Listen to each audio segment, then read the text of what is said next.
Welcome to Innovation and Leadership. I'm Jess Larsen.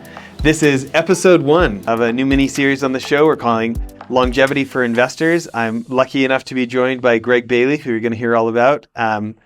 Greg is going to be co-hosting this series with me. And why don't we start it off with, Greg, we're going to have you as guest number 1. And then for the rest of the series, you're going to be co-hosting with me. But for people who didn't catch your previous background on previous shows, can you give people a little bit about your story of how you got here? And I got a million questions about what's coming in the future. Yeah, Jess, I'm super excited about this series, the quality of the people we're going to be able to get, and I think give the listener and viewer an extraordinary opportunity to take a look inside this industry to begin to get very, very comfortable of how big it's going to be, and that they should be comfortable investing in it, because it will be a tragedy to miss it with what's about to happen. So I come from medical. I'm a medical doctor. I did emergency medicine, for those of you across the Atlantic, or A&E. And then from there, and I began to do entrepreneurial ventures as the founder, financier, individual involved in a number of companies. I had the good fortune of working with extraordinary people. So the companies have gone through $28 billion in market cap, bringing the number 1 drug in the world for prostate cancer, number 1 drug in its class for migraine, and really excited about the fact that 343 of the employees of those 2 companies are millionaires or multimillionaires now. The founders of those companies have made over $1.8 billion. The institutions we worked with, specifically universities, have taken home $1.6 billion. So it was a model where everybody got treated very fairly, which is really important to me. And then in 2017, along with 2 partners, Declan Dugan, former head of drug development at Pfizer, and Jim Mellon, a polymath who wrote a book on anti-aging, we started a company called Juvenescence to try and slow, halt, or reverse aging. I was the CEO for the first years. I stepped down last January 2023. And so, yeah, that's me in brief. So maybe digging in on that just for a minute. So were you an ER doctor in Toronto? I knew it was Canada, but I never asked.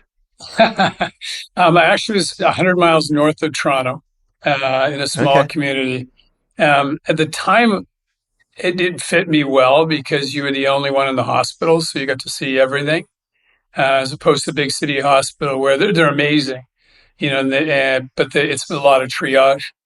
I get to deliver babies and deal with car accidents and sprained ankles and everything in between. So it was a fantastic decade, 10 years. Yeah. And then, these companies that have grown and, sold both of them to Pfizer and obviously still have things. How much was raised that turned into the 28 billion in market cap? Yeah. First company, somebody hasn't asked me that. So if I'm off on the numbers, the first company, probably 300 million. The second company, that was Medivation, and it's the prostate cancer one, because we got very fortunate with our Alzheimer's trial, and so we got $220 million from Pfizer as an upfront fee on I'm working with them. And then when we did the prostate cancer, we got another 100 million. So we didn't have to do a lot of huge capital raises. Biohaven did not take on partnerships, so it's probably all forms of financing, grant, Just royalties. equity. Just equity investors.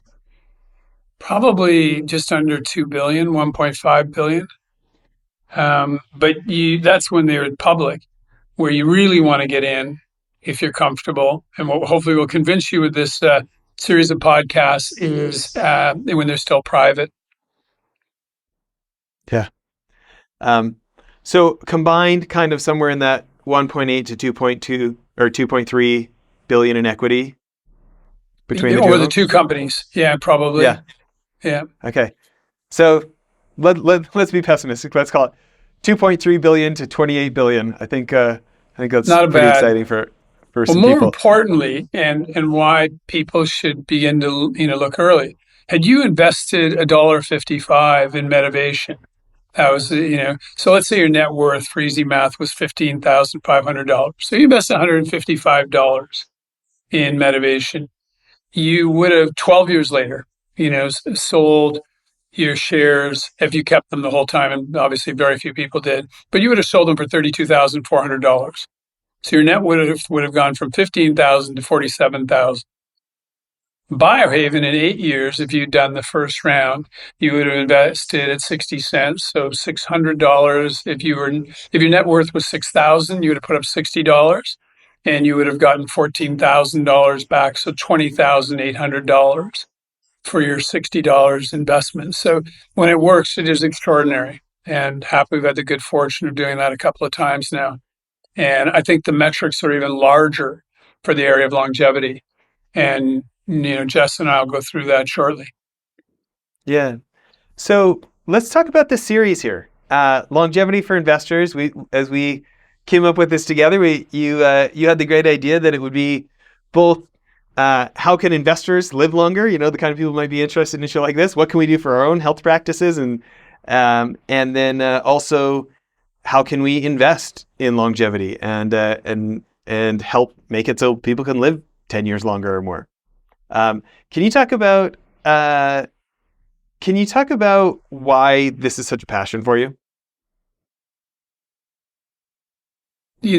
When we got the positive results on the cancer drug, the CEO promptly phoned me because it was early in the morning in San Francisco, and I was probably the only one awake, and I was a board member, so we could share it without consequence. And he said, we changed the world. For probably 20 million people whose brother, father, uncle, grandfather, lover would have died in 6 months, now we're giving them 4 years extra, on a curve, but, so some people are getting 10 years extra, and you realize how profound that effect is, that carries on with that. So the migraine, unfortunately, is about 10% of the population. So America, 36 million people, and they lose days. Some of them lose weeks. I mean, it's a horrible condition, which totally can compromise your life depending on the frequency of the migraine. So, and then again, it ruins a whole family's life. Mom keeps getting migraines. We can't go on a trip. We can't organize anything. So it's profound when it works. And now think in the context of aging. Right now, we have the biggest economic time bomb. Eclipsed 2008, probably eclipses COVID as well, in that we do not have enough young people to support the elderly.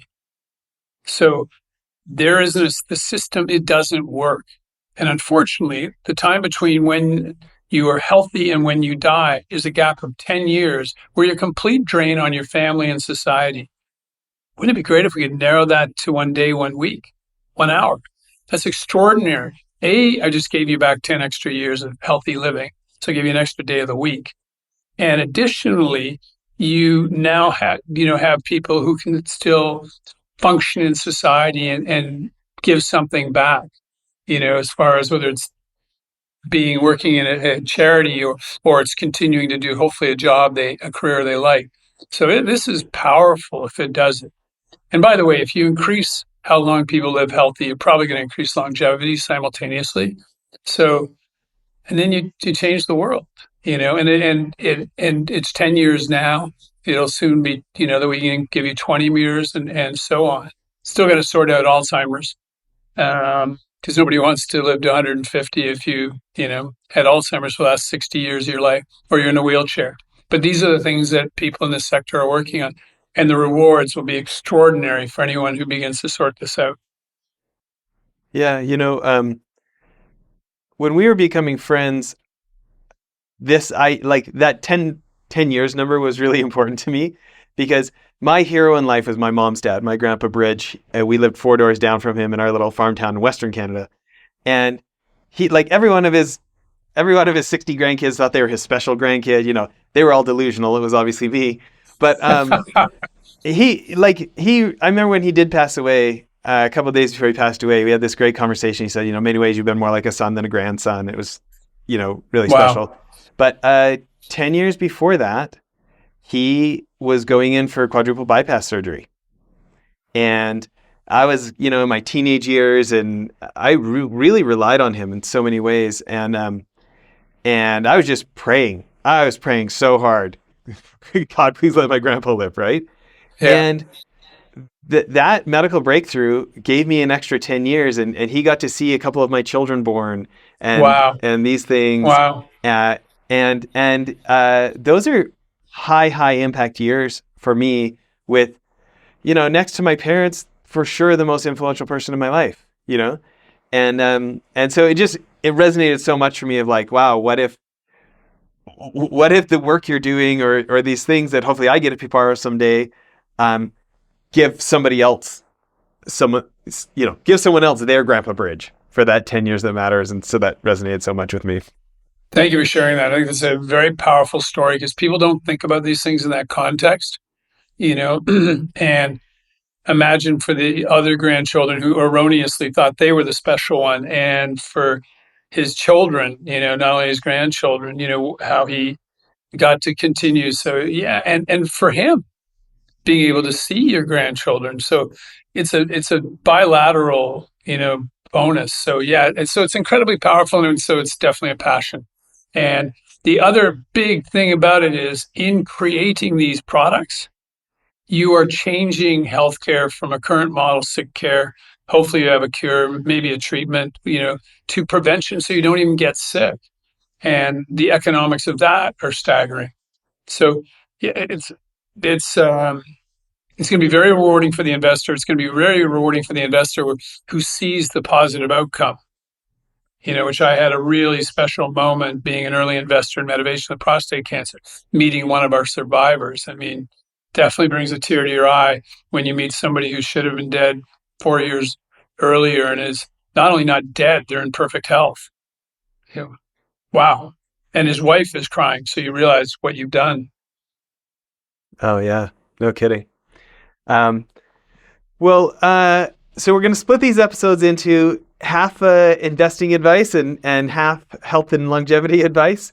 Starting on the investing side, there's so many folks who maybe they've done well, they're high net worth, and they've got the means to become a limited partner in a fund, or they've got the chance to get into some sort of longevity investment.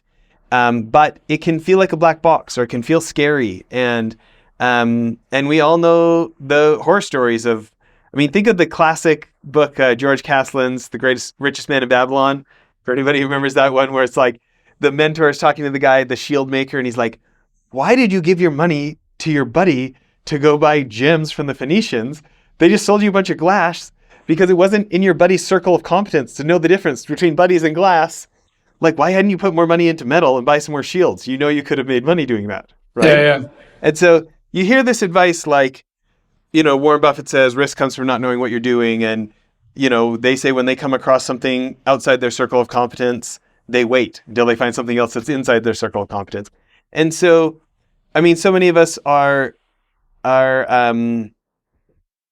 we feel uncertain when people start dropping all these medical acronyms and even just how the FDA process works. There's so many things to confuse or to make people feel insecure.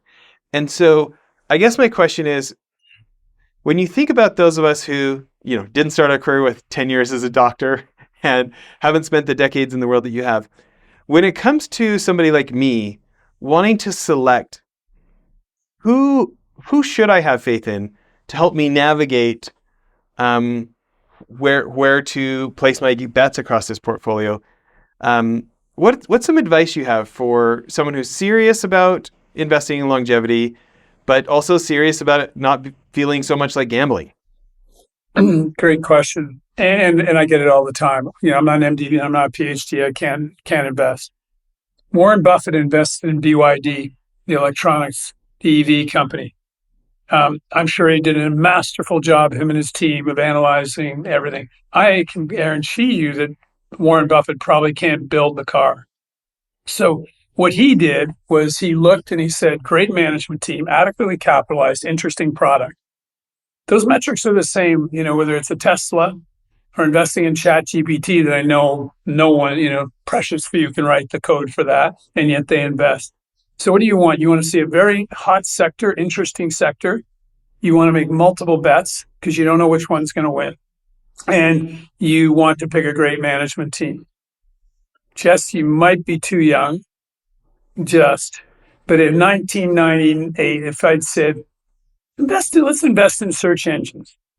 But we don't know which one's going to win. So we'll invest in Alta. We're going to invest in Yahoo. We'll invest in this other one called Google. And let's see, and Alta Vista. So, yeah, two of them went to the toilet. One of them did okay. And one of them would have made you an extraordinary amount of money. This is exactly the same situation. It's an odds game. So why have I had the good fortune of having one company sold for $14.3 billion to Pfizer and another one selling a drug to Pfizer for $11.8 billion? Because it was a portfolio. We had a great management team. We had a great management team of innovation. We have a great manager, David Hung, hopefully will be on the show. Vlad Koric at Biohaven, hopefully be on the show. So we will interview them and say, begin to break out what is the quality that you should be looking for in that person. And that's a very exciting area that Jess and I are going to discuss. So great management team, in this case, drug developers, expertise, adequately capitalized to get through an inflection point. They don't have to get to selling the drug because you can sell it to Pfizer. You can do a venture after you prove it works. Halfway through the clinical trial, when you have zero revenue for another 3 years and still get $200 or $300 million, plus 50% of the profit, plus 700 million in milestones if things begin to work out. So you've done extraordinarily well, considering at that point you probably invested $30 million to get to that level where you could have all these metrics. So just like any other business, great management team, exciting product. Longevity is amazing. And the reason you want to get involved is because the first longevity drugs are on the market today. Many of you may have heard of them. They were originally created for type 2 diabetes. They're called the GLP-1s. You may know them as Ozempic, semaglutide, Wegovy, Mounjaro. But basically, not only do they treat diabetes, they decrease your weight by 15 to 22%. That change in weight dramatically lowers your chance of cardiovascular disease, neurological disease, metabolic syndrome. They will live longer because they decrease disease. So that's amazing. What do they think the market's going to be? The range is $75 to $150 billion a year in revenue. So if you do even, and biotech usually gets better than a 10 to 1 market cap, that company is immediately worth more than over $1 trillion. There'll be multiple companies. But the point is that amount of wealth was created, with not huge, like the disproportionate return for the amount of money you put in. So that's what you look for: the great management team, look for the portfolio, and I would suggest do it on the one manager. The assets they have to be non-correlated. So I don't want to see 10 drugs, but they're all based on the same pathway. But if you can do those sort of things, the chance of success for those is probably, if they get them after phase 1, going to phase 2, probably 33%. It's 33% to make 15 times to 30 times your money. Jess, we had the good fortune of crossing paths at the Formula One in Vegas. How long would you play at a table in Vegas? If one out of every 3 hands, you won 15 to 30 times your money. But you can't play just once because then you have a 66% chance of losing. So the metrics here are spectacular. And it's not that hard to make an extraordinary amount of money, even if your circle of confidence is that you are able to assess the management team and you think that they have a robust path. Been there, done that, and understand what they're doing. It's particularly regulatory and IP. Yeah. So let's talk about this team aspect. There are so many people that today could rattle off some statistic about their previous track record, and they did this, and I'd be very impressed, and could come to the conclusion, oh man, they must be one of the superstars in the industry. And then I call you and you're like, oh no, I actually know the guys over there. He was like, he got brought on late. He got that, he got that C-level job. He did not build this. He didn't come up with the pathway, and so context matters. You've introduced me to a couple of your friends in Hollywood, right? And I mean, there's a world that is famous for losing people's money, has high net worth investors, and is famous for people, like, oh yeah, I just made the new Leonardo DiCaprio movie, or I'm a producer on the Leonardo DiCaprio movie, and it's like, yeah, but there's producers who bought the credit, there's line producers who showed up, there's the producers who are like the PGA mark producers who are like the CEO of the movie, there's the co-producers, which is like a junior producer, and Hollywood is famous for people giving you the impression they were like a PGA mark producer who got the money together for Leonardo DiCaprio movie. Then they got, I don't know, David Fincher to direct it. And they were there on set every day for 3 years. And they were like the quarterback of this movie, right? Actually coming together. And they made that movie. They like to give you the impression they were that PGA mark. And it's like, oh no, they're one of the investors who bought a producer credit. So like, um, great management team to me is such an interesting thing as an outsider, to be able to evaluate, to be able to reference check, to be able to understand the difference between people who talk a good game versus people who play a good game, right? Like, Yep. as you're talking, I keep thinking like, this is like Billy Bean in Moneyball, the Michael Lewis book, or the Brad Pitt movie, where it's Brad like, Pitt. you need you need somebody who knows how to evaluate the players and who's going to get the base hits, right? And so like, who is this like, how do I really get confident that this GM of the baseball team actually knows what players to pick to win this ball game? And that's a very long run into my question, which is, what are some red flags as somebody is considering the kind of portfolio manager who's going to help them diversify and spread their risk? What should be some red flags of somebody who, yeah, the resume sounds good, but... Yeah.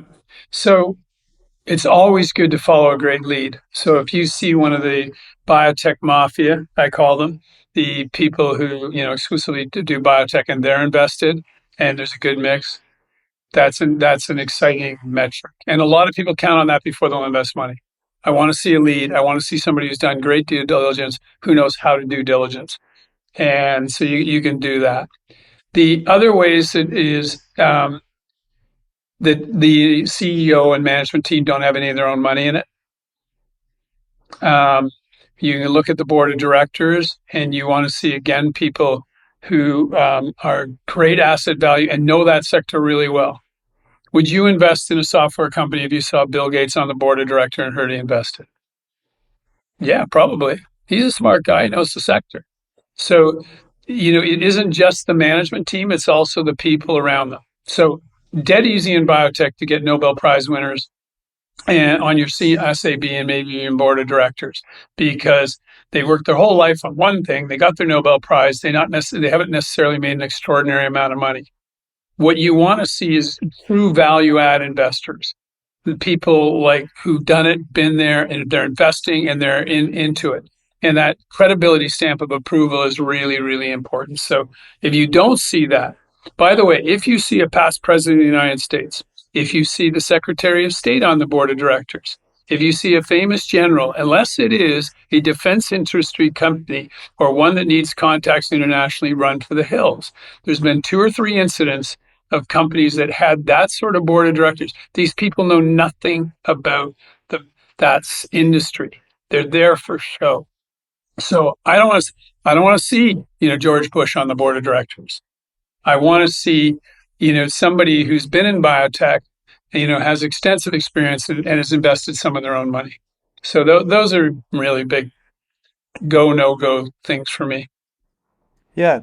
So for complete newbies to the sector who they've come to this revelation, oh yeah, baby boomers are the first generation that's basically like refused to get old. And they're willing to spend whatever it takes to not get old. Right? Yeah. I don't need a crystal ball to realize there's going to be some money here, right?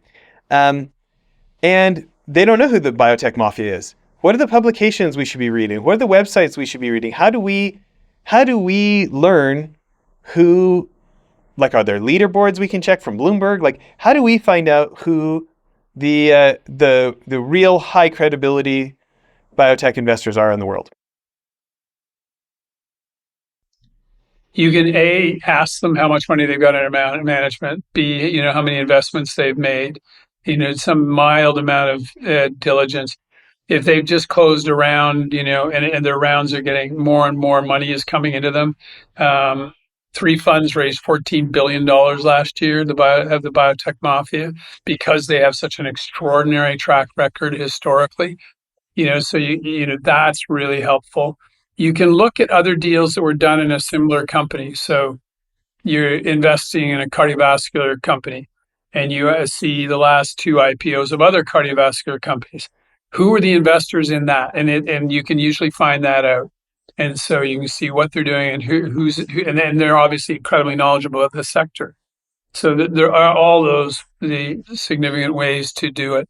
Um, yeah, diligence on not only the management but the board of directors, and also if they have any investors that have come in earlier than you, how to do. The other thing that I do, and what people don't understand about biotech is you and I could invest in an enterprise software for payroll and think, wow, this is really good. Nobody's doing it. And there could be some kid in a garage in Wisconsin who's going to blow us out of the water.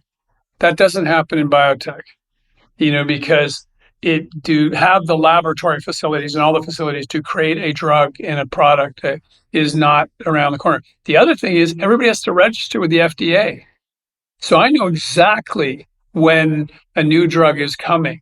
And because of that, it infants. So I'm never going to get sideswiped by somebody with a drug that's, 3 months behind me, because they've registered clinical trials at FDA with the FDA. So I know the competitive landscape, which is again a huge thing, and something you need to understand is competitive landscape. Ideally, you want to invest in a drug that services an unmet clinical need, and that and that the management team can explain the mechanism of action. This will work on anti-aging because it attacks this cell pathway. Everybody knows that cell pathway is important, and this drug works on it. And we'll Yeah. hear about that from the people we're going to have on. Exactly how they thought about it, how they picked the products they picked. Um, so for people who don't have a $20,000 a year subscription to PitchBook, what are the publications that are respected in the investment industry for biotech and future healthcare? The big ones are the New England Journal of Medicine and the Lancet. They'll be highly complicated for an individual to read. It's easy to read the abstract, which is just the first paragraph at the beginning. We did 20 patients. This is the pathway, and we've seen this. And then if it's seriously something you're then going to look at, read the conclusion. We've seen this. We think this pathway is incredibly validated. It still needs to be validated further, or we are feeling comfortable basic on all the other things we've seen. So you can you can read that if you're looking at a specific product or sector. By the way, Google's fantastic. There's a pathway called mTOR, that is probably one of the main pathways in anti-aging. In fact, it's the only drug we know that and mammals has demonstrated equality for anti-aging is one called rapamycin that works on mTOR. In fact, mTOR is called, it's an acronym for mammalian target of rapamycin. So the drug literally defined the pathway. So you can put mTOR scholarly articles into Google and it will tell you, all the articles. And if there's lots of articles, great. If you want to look at the most important one, it tells you how many other people have cited it as as something that's their most important thing to their research article. So if you see one that's got enormous, backing from other parties, and have been cited a lot of times, that's probably an important article. Okay.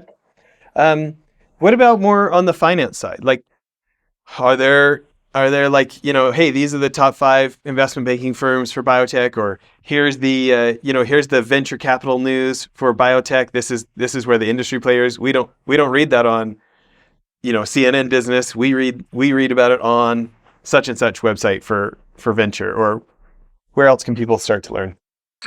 So JP Morgan has probably the premier conference on healthcare that's in San Francisco every January. So because of that, they're one of the major players. And then it's the usual suspects. Goldman Sachs has a great franchise. And Citibank has said that modifying aging is going to be one of the top 10 most disruptive technologies of this decade. And so they got a great analyst, which attracts great companies. Bank of America says that this is going to be a $500 billion industry in the next 2 years. So that's how fast it's going to grow. And that will create companies worth, if it's 500 billion, that'll create companies worth minimum $5-10 billion in market cap. So that's how important it is to invest in a balanced portfolio. And then all the banks are UBS, they're all acutely aware that this is a monster industry. They're way ahead of investors on how important this sector is going to be. And it's just starting. Longevity is where generated AI was 3 years ago. It's where you could have invested in OpenAI for not a lot of money if you had access to it. So that's the opportunity. And so, yeah, and then it's to try and, as you say, you can pick a fund that you think is bona fide. Lots of longevity funds are starting up. And, then you're trying to get groups that you think have credibility to deploy the capital. Yeah, that's great. What's another thought for, maybe this is just a high net worth individual who wants to put in some money, or maybe it's a family office that is thinking about placing, very, very serious dollars.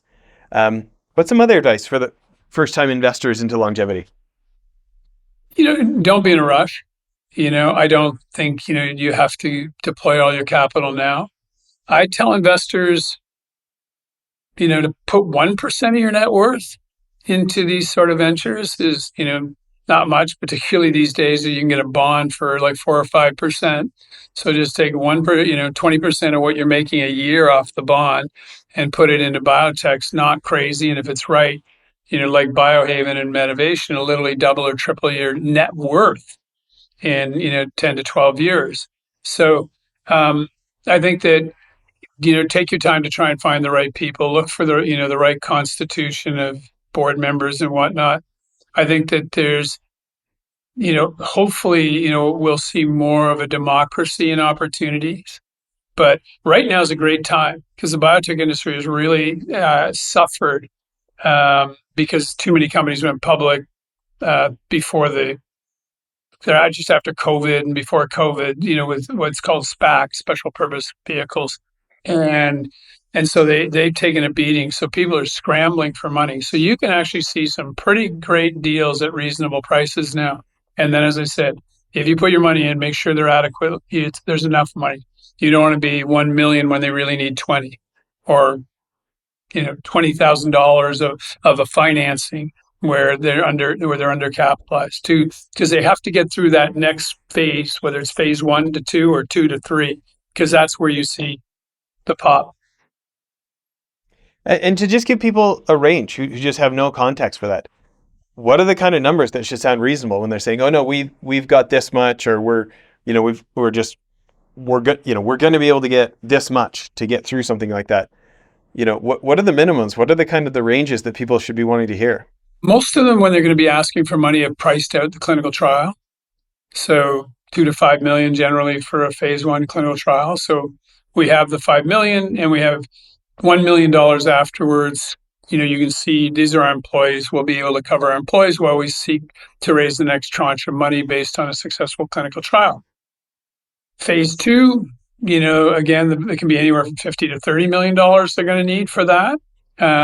So again, you want to see that they have that amount of money, and they probably have a little bit more staff now, so $2 or $3 million. But overhead is not big because most things are outsourced. So you want to see those sort of numbers per trial. So in the case of Biohaven or Juvenescence, our anti-aging drug, we have 5 products heading towards the clinic. So you want to see that we can do all 5. They're in phase 1 clinical trial. So you want to see at least five times $5 million that they're raising over 25 million, so they have more runway. So about $30 million because the overhead, as I said, is not crazy. So anybody with some modest thing can do it. And you should, ask them, pressure test, and you want to make sure that they've not underscored the financing and as far as the clinical trial. This is where it's really important that you see somebody like I had with Vlad and David, respectively, at Biohaven and Medivation as CEOs. They'd run lots of clinical trials. They knew exactly how much it was going to cost. So I was very comfortable when they said, we're going to be able to run this trial for $20 million. Here's our costing. And so, that's the thing that you do need to ask. Okay. Or you join a limited partnership where the person at the top knows what questions to ask and has had a successful track record. Track record's enormous. That's why I was able to raise, so with my partners, the amount of money we've raised for Juvenescence. Yeah. Let's switch gears then. Let's talk about people take your advice and they take it slow and they invest with the people with the right track record who are capitalized properly, that can actually articulate the pathway how this is going to work. And when you explain that pathway to somebody else from the industry who doesn't have a financial interest, it doesn't sound crazy to them, right? And so all of a sudden they've got a bunch more money and they want to live longer to enjoy it. So let's talk about personal health for investors listening today. And why don't we start with a first tip you've got for ourselves in living healthier longer? So the number one thing right now in my mind that you can do as far as lifestyle, and that is fitness. If Walter Bortz at Stanford said, if you're fit, you mentally and physically decline at 0.5% a year, starting about 25, 30, 2% a year for unfit. That's a heck of a delta. And if as you age, depending on your age, and you look at your contemporaries, you can rapidly tell who's in shape and who's not in shape. So being in good fitness, this isn't crazy extreme fitness. I'm not talking cross fitness, or being able to run a marathon. In fact, actually, the research sort of shows that that's a negative because for whatever reason, they die younger than their contemporaries who are just fit and not running marathons or riding 100-mile bike rides. And that's not to downplay the other, two that are huge in sleep and nutrition, but fitness probably is a larger one if I had to pick one. And then supplements and drugs are probably fourth. So we didn't plan this out, and I don't think I've ever told you this. When I was at a consulting firm before starting my own, I had the Surgeon General of the Army as a client. $52 billion budget, 175,000 staff. And wow. I remember asking her what it was. And she called it the white space. She said, our soldiers, we only see them like once in a while. What about all the time between those visits? That's where health is happening. She called it the white space. And that was her thing, was sleep, exercise, and nutrition. And it just sounds so basic. How could it be true, right? And obviously supplements and these things, as you said, for number 4. But I remember at first being so underwhelmed, right? I was like, what? That's it? This is the pearls coming down from the top of the mountain? This is the answer. And yet, you think about how much common wisdom is not followed, right? Look at smoking. And yeah, right? You look at the rationalization, especially for ambitious people. If you're a serious investor, there's a good chance you're a decently ambitious person, right? Or if you have enough money, maybe you're not a serious investor, but you did something else, so you have enough money to become an investor. You were probably ambitious. That's how you did what you did and went through all the heartache and the hard things and did the things other people weren't willing to do. And that's how you have enough money to be an investor, right? Our ability to rationalize short-circuiting our personal health for some big goal, it knows no bounds. 900 and something episodes of my innovation and leadership podcast, all these people build billion-dollar businesses and pro athletes and stuff. That ability to work through any pain and these kind of things and have long-term vision and sacrifice things up front. And, I have billion-dollar founders on the show say, hey, listen, I say, how's life changed now that you sold your company for I had a guy on Monday. He sold his company for 2.6 billion. Right? How's life changed? And it changed a lot. He's like, well, first I climbed Money Mountain, and then I kind of got what I was looking for. So then I was like, now what? And all of a sudden, like family things and other things that he'd rationalized not spending time on, he was changing his life around. Right? Moved up the ladder. But I hear these billion-dollar founders say to me, well, like obviously when you're going flat out building your business, like your health, like things like your personal health or your eating may not be what you want them to be, and like at some point you've got to get a hold of that. And it's like, well, I identify with that. Like I unfortunately have Yeah. been that guy too many times in my life. So when you think about just those basics, which are going to be so underwhelming for somebody looking for the magic secret, when you think about actually getting ourselves to do what we know we should do you have any tips? Yeah. I mean, it's so easy to get distracted, right? Whether it's you're on a good diet, you go to visit a friend and they have pizza, and one piece of pizza. Um, or there's a great event that you want to go to. So, well, I'll try and catch up on sleep on the weekend. And going to exercise is just a problem. I think the big issue, and I'm talking to a number of parties about actually starting a longevity clinic, and not one where it's the top 0.1% paying me $50,000 a year. This would be for the masses. And so much is education. And then the other big problem, once you've educated people, and they still tend to ignore you because, as you said, most people know it's sleep, exercise, nutrition, um, and fitness, or exercise, fitness. It's the element of making it sustainable. So I can tell you, you should go to the gym 3 to 5 times a week, and you should do a mix of exercise. It's absolutely right. Some high intensity, not every day, once every 3 or 4 days, maybe four. You should mix in some endurance. You should do a little bit of yoga or Pilates, and you should do some weight training. And even men or women, you should do that for osteoporosis and for just general strength. It's really important to do it. 90% of people are not going to do that. They don't have the time, to your point with the billionaires, but most people, period. You have a young family, you don't have the time. So what we have to do is to say, Jess, what do you enjoy doing? Because you may hate the gym, or you may hate yoga, and how can we fit that into your life?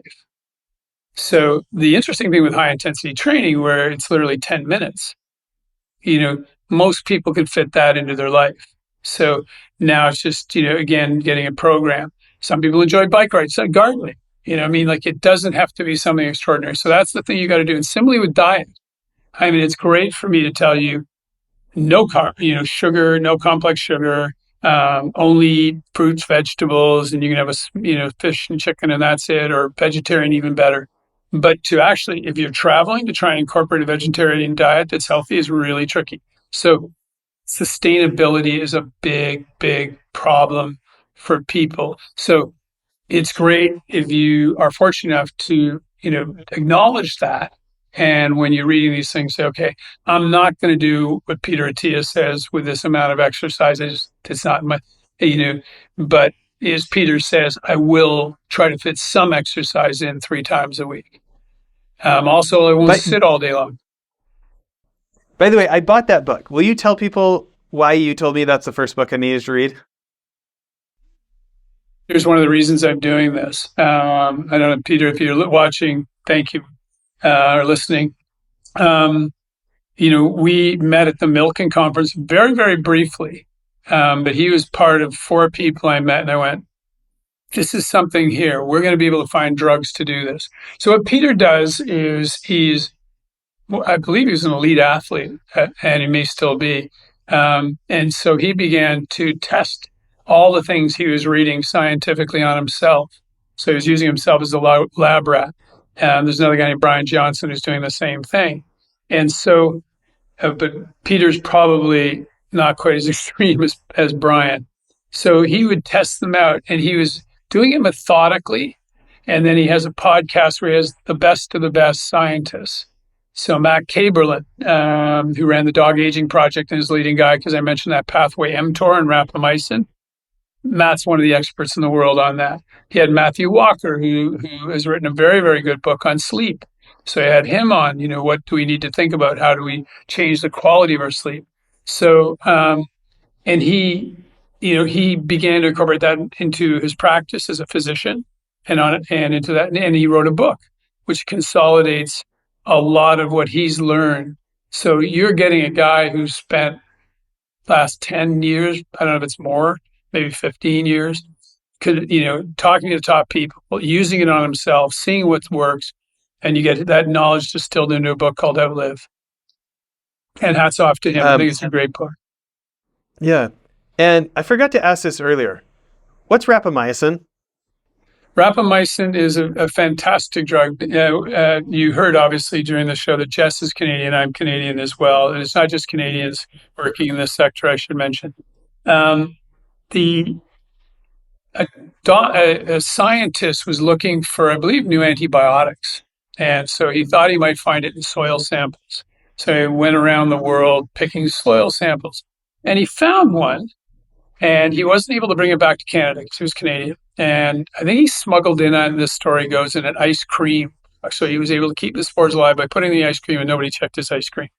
And he got it back. And lo and behold, it's not an antibiotic, but it works on it's a drug to depress your immune system. But what they discovered was it seems to also have a dramatic effect on slowing aging. And they saw a huge effect in the dog aging project that Matt ran at Washington University. It's University of Washington, I should say.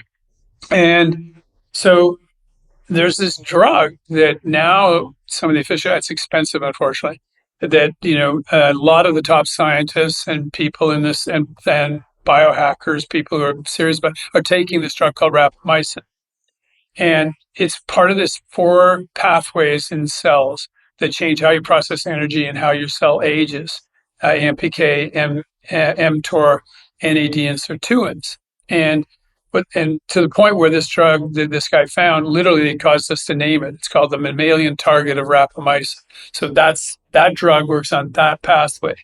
And for those of you who love a good conspiracy, the soil sample was taken from underneath the statues at Easter Island that gave us the anti-aging drug. Wow. So, as you were talking, there's a couple. Yes. I'm glad the aliens can help us live longer. As you're talking, a couple of thoughts occurred to me. I'm so with you on education. I remember at my event in LA in December when you spoke, you brought up that daily flossing will likely make you live 4 years longer. And it just, I don't know, like it clicked. And like, I think about that all the time when I floss. And then I think about the contagiousness. Seriously though, because it's like, oh, I brush my teeth. I really need to floss. And it's like, I keep hearing your words in my ear, right? I'm like, oh, well, it's worth 4 years. Okay. I can take a couple more minutes, right? But I also think about when I'm brushing my teeth, my teenagers are usually coming in and out of the bathroom, or my wife or whatever. And the osmosis factor of setting an example is something like, so my kids are 19, 17, 15, and 12. And the whole like, your kids aren't going to do what you say, but they are going to do what you do. Like, I have really seen that, right? That's brilliant. Like going to the gym, for instance, like I haven't set the example there. Like I go do my, high intensity, like dirt biking, mountain biking, skateboarding, snowboarding, that kind of stuff. And they definitely caught the bug for that. But like my 17-year-old son and my 15-year-old daughter are the ones setting the example for me on the going to the gym. And there's like this osmosis factor. I look at like, I decided I was done with sugar cereals a few years ago. And so like, I have no carb breakfasts. And I wasn't trying to push it on anybody in the family. And like the osmosis over the last handful of years, like my 12-year-old is the only one who still eats cereal in the morning. And like the whole rest of the the whole rest of the Families family, change. like this osmosis factor. So like for me, that connection of the like, it's not just about me, has actually helped me with that like, oh, I don't feel like it factor. So the education and the connection factor have been a couple for me. It's and unfortunately, it works the opposite way. Mom and dad smoke. A friend of mine, I was in his office, and his wife phoned and said, "I found marijuana in your son's sock drawer. You have to have a talk with him." My friend is a very sweet guy. He's really bad at confrontation. He goes, "Oh, honey, you know how bad I am at that." She said, "Come on, you got to step up here." And he goes, "Okay, okay, I'll do it." So the phone rings 5 minutes later, and it's his son. And his son said, "I know what mom said. Just so you know, you have no credibility on this issue. I know you and mom smoke marijuana," and hung up. Wow. Just so you know. So yes, the good behaviors and the bad behaviors will be picked up by those around you. And yeah, education. I think I told you on a previous show, but to reiterate, west side of Glasgow and east side of Glasgow. West side of Glasgow has money. East side of Glasgow is the poorer side of Glasgow.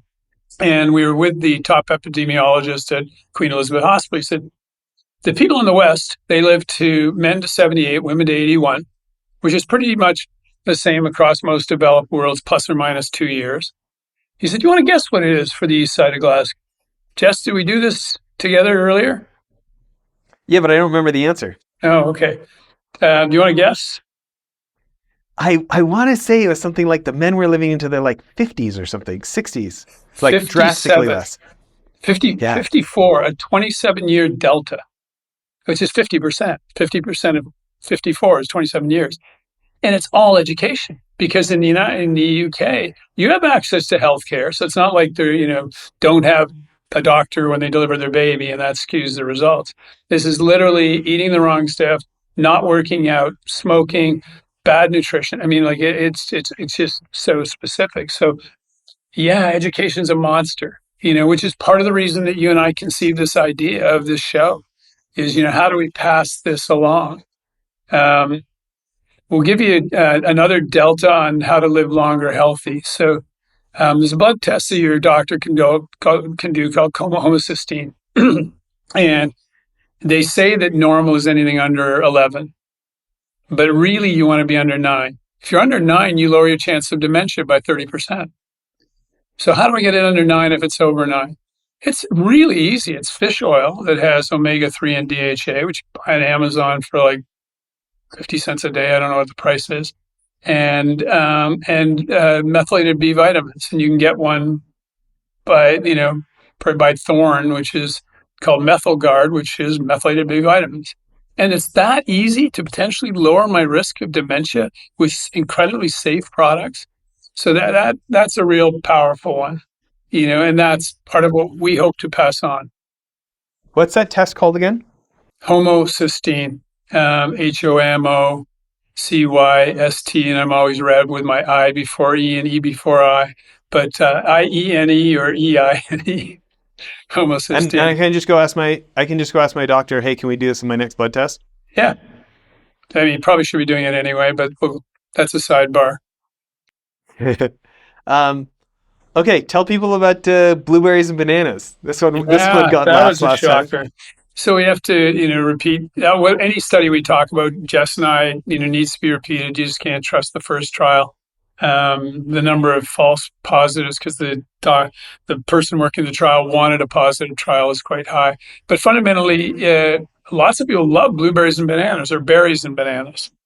And what this person found out, and it actually makes sense scientifically, is that if you put bananas with berries, the banana destroys 84% of the nutrients, the flavonols from the blueberries and berries, which is really important because we happen to know that blueberries potentially have a protective effect for neurodegeneration, blueberry skin specifically.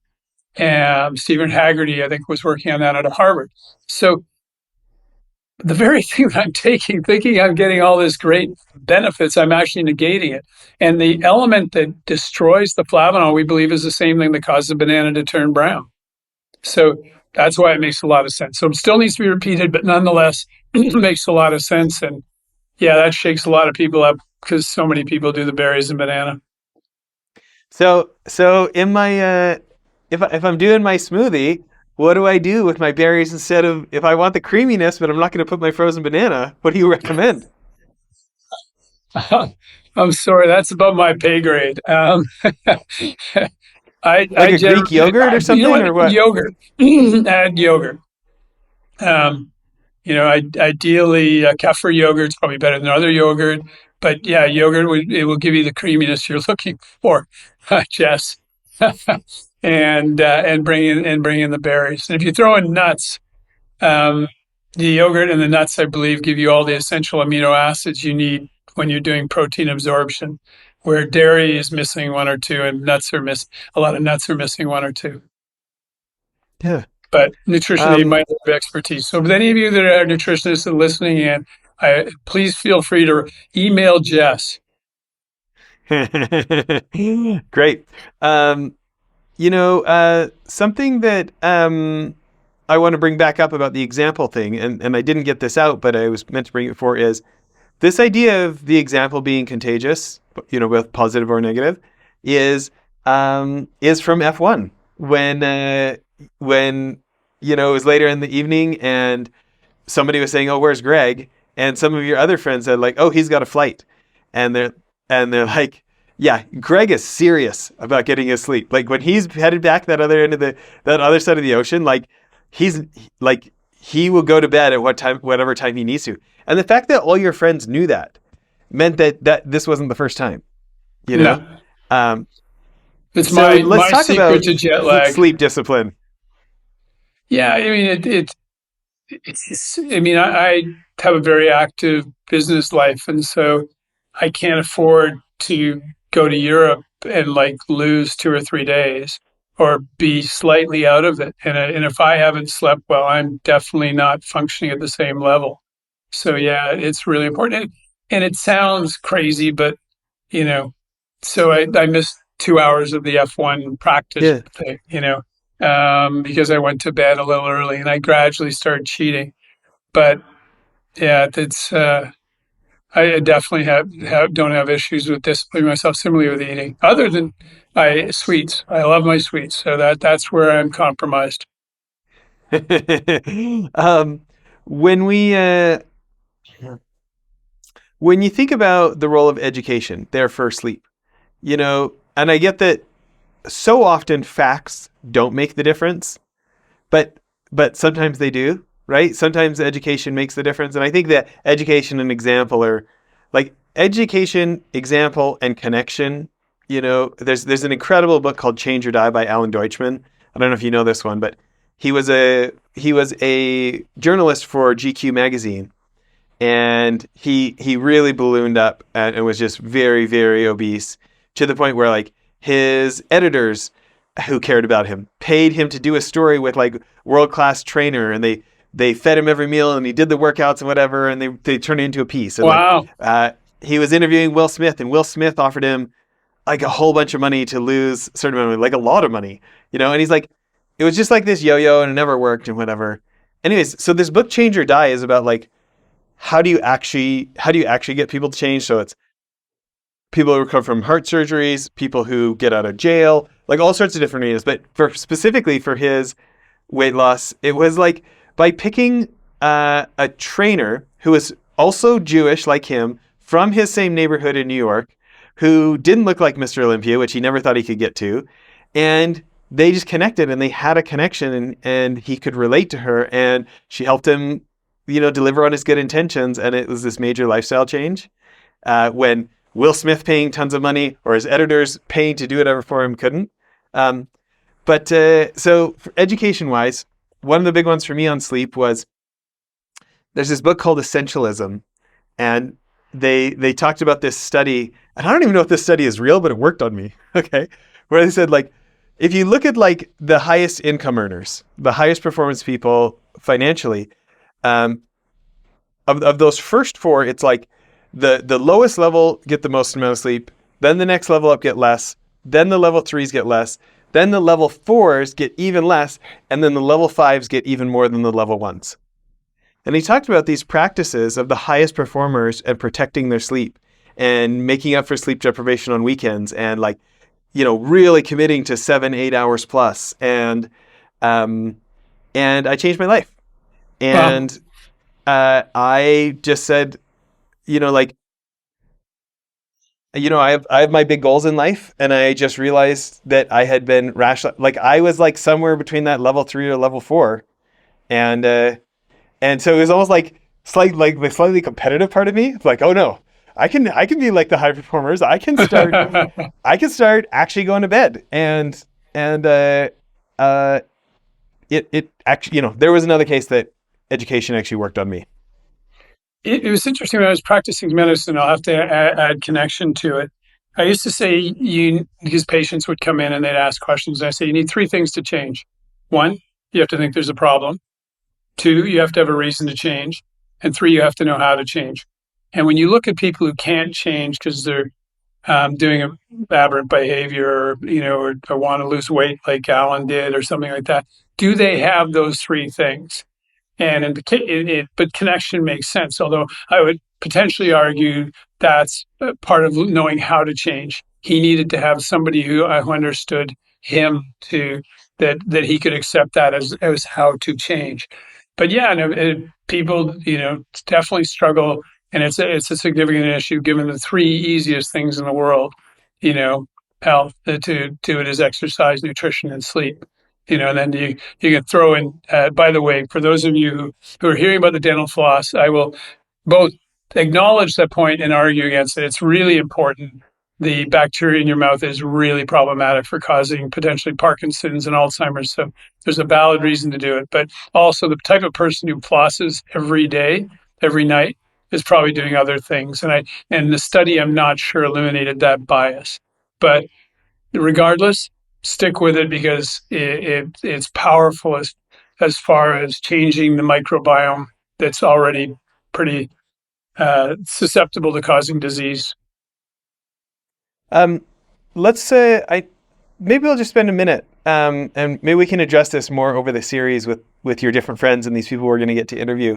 Um, when it comes to supplements specifically, but also drugs, with drugs, oftentimes there's just too much knowledge, and maybe our local doctor doesn't know as much as could be Oh, it's helpful. so tough for And them. and supplements is, it's just such a wild west of all the, look at all the TikTok and Instagram ads that people get fed, and think about all the, you know, the news stories that get debunked later, and it can just be so confusing. When you think about um, people who want to take their supplements and drugs more seriously, um, how would you advise them to become more educated and take more control over feeling confident in their choices there? An enormous start. And Peter, I Want a Royalty is Peter Attia's book. I think the lovely thing about him is that he will change his mind. It's my biggest issue with what happened in COVID. People won't admit they made mistakes, based on the knowledge they had at the time. So I don't blame them for doing what they did, but then subsequently say, yeah, I was wrong. But that's the information I had. Peter will say this subsequent information has come out and you shouldn't take this product, or you need to take it at a different dose. We were wrong. So what I would say is there's powerful books like that of people who, in his case, spends every waking moment of his business life, sort of sussing these things out. The other one is because I get it all the time, should I take alpha ketoglutarate? And I'll go online and I'll put in alpha ketoglutarate scholarly articles, and I'll see, how robust is the research in that area? Are people talking about it, saying it, and again, I just read the abstract. We did a study, it was 100 patients, and we noticed it changed X, Y, Z. Then there's things that go back and forth because so many of the products that are very good for you have a not only have a benefit, but they also have a negative element associated with them. And intermittent fasting is a very topical issue, which hopefully we will cover in future podcasts. And the issue, it had an enormous number of positives, and then there was a negative article on it. Not, and so you have to appreciate that, there's a bunch of metrics that they're going to change in your body, and some are positive, some are not. Alfalfa sprouts, very good for you, but they have a pretty good cancer causing agent in it as well. But the benefits, the other elements are positive enough to outweigh that. So a mixed blessing, but yeah, that be somebody knowledgeable who really, is doing it themselves and is knowledgeable, and B, if it's something de novo that your friend has recommended, go online and check it out and see if there's any research on it. I love it. Well, what do you want to end with today? Good question, Jess. How long do you want to live, Jess? I don't know. I would like to shoot for like, this probably sounds silly, but like at least 110, 120 plus. How long would you like to live if you were healthy? Probably even longer. How long would you like to live if you had the anatomy and physiology of when you were 25 or 30? And Yeah, you could probably keep a real that. long time. I think, and that's important, I think, to finish on, because that's what we're talking about, is this potential to regenerate a knee if you hurt it snowboarding or dirt biking. And Bezos and Sergey Milner just put a $500 million each into the ability to regenerate the body.